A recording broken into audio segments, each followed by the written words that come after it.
My favorite thing about being a teacher is getting to know students from all over the world, learning about different cultures, backgrounds, and knowing that I'm going to be a part of their learning journey. Feeling that when they leave class with me, that they feel more accomplished, that they feel one step closer to being able to use the language in their day-to-day lives. The most challenging thing about being a teacher, I believe, is at least for me, was at the beginning when I was first getting my CELTA certification through Cambridge and learning how to actually create a curriculum, a lesson plan, and present it.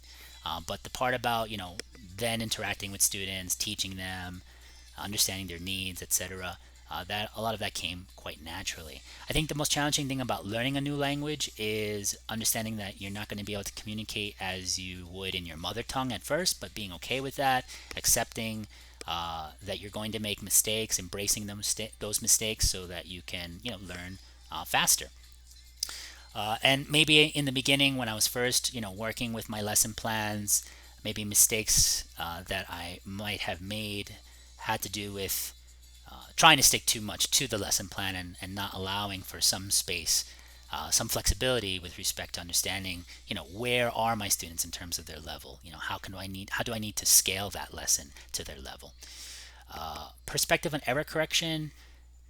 Generally, I stay away from, immediate correction if something is very small, so that the student doesn't lose any type of confidence in wanting to communicate.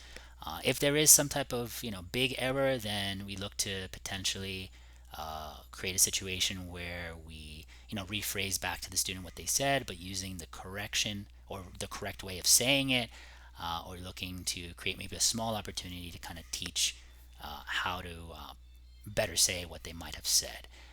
But again, usually errors want to be careful because correcting too quickly or often can definitely take away from a student's confidence.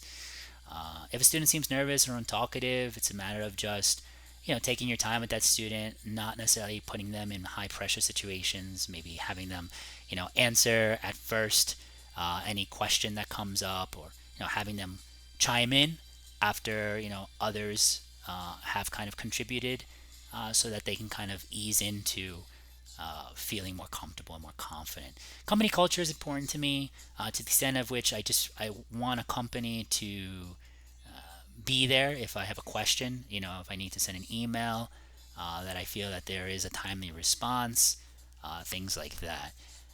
And with respect to knowing more about Craving English, nothing specific right now. I guess it would be more having to do with hours available to work, weekends and things like that, of which I'm sure we may potentially talk more about going forward.